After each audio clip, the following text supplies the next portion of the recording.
Pemirsa televisi di rumah, di hari ini kita kedatangan tetamu yang istimewa dalam majelis dialog kita, yaitu Ibu Aisyah Anwar dari Klub Taat Suami Global Ikhwan Bandung. Dan kita akan sedikit berbincang-bincang bersama beliau tentang apa yang diperjuangkan oleh beliau bersama Klub Taat Suami. Assalamualaikum Ibu Aisyah Anwar. Waalaikumsalam warahmatullahi wabarakatuh. Mungkin seperti juga kita sama-sama ketahui dan juga mungkin penonton telah juga banyak mendapatkan informasi tentang Klub Taat Suami yang memperjuangkan bagaimana istri dapat melakukan satu perkara yang sangat penting, yaitu taat kepada suami dengan setaat-taatnya. Seperti tadi telah saya katakan bahwa yang diperjuangkan oleh Klub Taat Suami adalah menjadikan istri itu taat kepada suaminya dengan setaat-taatnya, dan terutama mungkin saya sebut di sini masalah diranjang, berikan ketaatan diranjang kepada suaminya. Tetapi ada sebagian masyarakat yang menganggap bahwa berdirinya, dibentuknya Klub Taat Suami itu tidak perlu dan hanya semata-mata mengeksploitasi kaum wanita, menjadikan wanita sebagai objek seks kaum lelaki. Dan karena Klub Taat Suami juga sangat mempromosikan tentang peri kehidupan Rasulullah. Tetapi apabila hal ini dilihat sebagai kehidupan Rasulullah, apakah Ibu tidak mengkhawatirkan timbul kepahaman dalam masyarakat bahwa Rasulullah dan orang-orang yang mengikutnya adalah orang-orang yang buas dan selalu menganiaya kaum wanita? Bagaimana menurut Ibu di sini? Menurut saya tidak ya, bahkan sama sekali tidak. Sebab Rasulullah dan orang-orang yang besertanya, yaitu sahabat-sahabat dan pejuang-pejuang Islam, adalah pejuang yang memperjuangkan seks suci Islam yang halal. Kemudian mereka telah menjadikan peri kehidupan ini dimulai dari keluarga, dan hasilnya Rasulullah telah menyelamatkan 11 orang perempuan dari api neraka. Kemudian hasil dari seks suci Islam ini lahirlah anak-anak, cucu-cucu yang menyumbangkan perkara yang sangat besar bagi dunia, dan sumbangan mereka tiada tandingannya dalam dunia ini. Kemudian apakah ini dianggap sesuatu yang tidak baik, sedangkan orang begitu menyanjung atau mengetengahkan seks haram, yang dalam seks haram ini terjadilah bayi-bayi dibuang, kemudian pelacur-pelacur diperjualbelikan, manusia-manusia diperjualbelikan atas nama pelacuran. Apakah sama seks suci Islam dengan seks haram?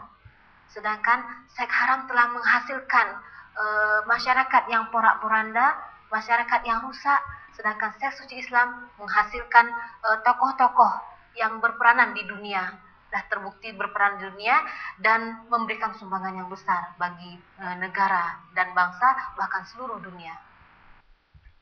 Baik, kalau tadi Anda mengatakan bahwa Rasulullah menyelamatkan 11 orang wanita, artinya dalam kata-kata yang populer dalam masyarakat kita, Rasulullah adalah berpoligami, dan itulah juga yang diperjuangkan oleh Klub Taat Suami.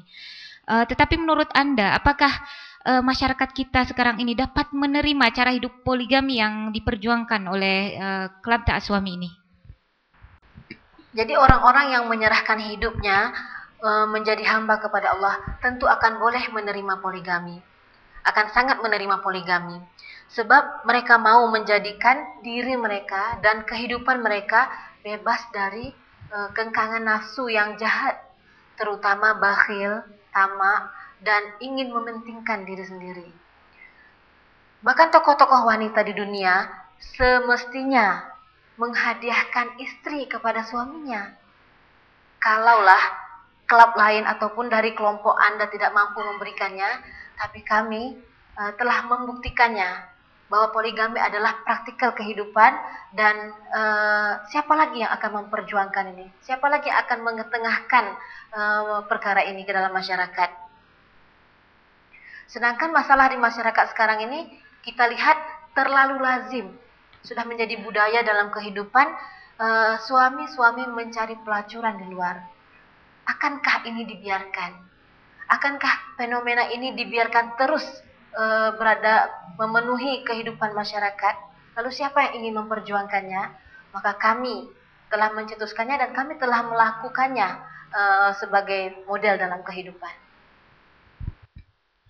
Dan dikatakan bahwa kaum istri di kalangan anggota klub taat suami diajarkan untuk menyerahkan diri 100% ya kepada suaminya di atas ranjang terutamanya, supaya suami dapat mengambil hiburan yang optimal, yang maksimal atas tubuh istrinya. Dan kata-kata yang disamakan yaitu sepertilah pelacur-pelacur kelas atas melayan suaminya. Melayan pelanggannya, maaf. Di sini ada sebagian masyarakat yang marah dengan bahasa ini, sebab dikatakan hal itu sangat merendahkan kaum wanita. Bagaimana menurut Anda? Pelacur-pelacur melayan pelanggannya menjadi pekerja seks haram adalah karena mendapatkan imbalan yang lumayan.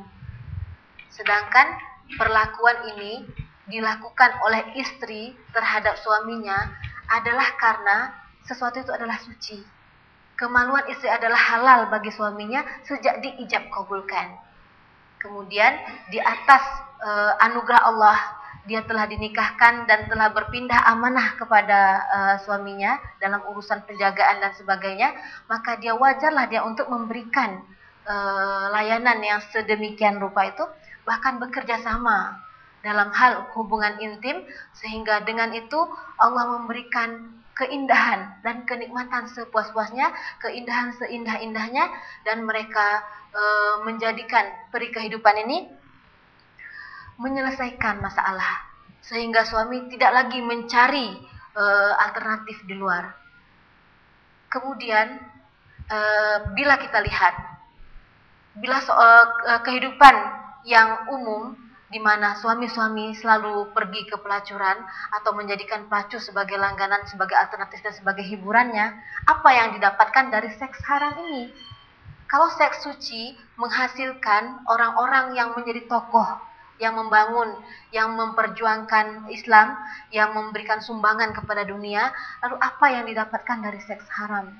Bukankah seks haram hanya menghasilkan orang-orang atau pelacur-pelacur yang semakin hina derajatnya dan menghasilkan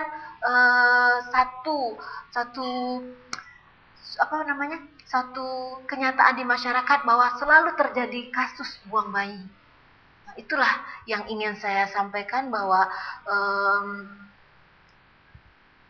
istri taat suami ini boleh menyelesaikan masalah masyarakat, terutama bila seks suci Islam itu sudah menjadi amalan, sehingga pelacuran-pelacuran dengan sendirinya akan tertutup ya, akan tutup. Dan sebenarnya pelacuran-pelacuran itu telah begitu merajalelanya bukan semata-mata kesalahan dari satu pihak, tapi termasuk juga dari kesalahan dari pemerintah yang memberikan izin terjadinya pelacuran-pelacuran itu. Baik, terima kasih Ibu Aisyah Anwar yang telah mengajak kita untuk mencoba memahami apa yang diperjuangkan oleh Klub Taat Suami. Dan Anda, para pemirsa di rumah, silahkan menilai dan mengambil sisi positif dari apa yang telah dipaparkan tadi. Dan kita tidak dapat memungkiri bahwa masalah-masalah yang berlaku di negara kita adalah masalah seks bebas, pelacuran, dan pembuangan bayi yang begitu merebak dalam masyarakat kita. Jadi itulah sesi kita di hari ini. Di atas semua kelemahan kami memohon maaf.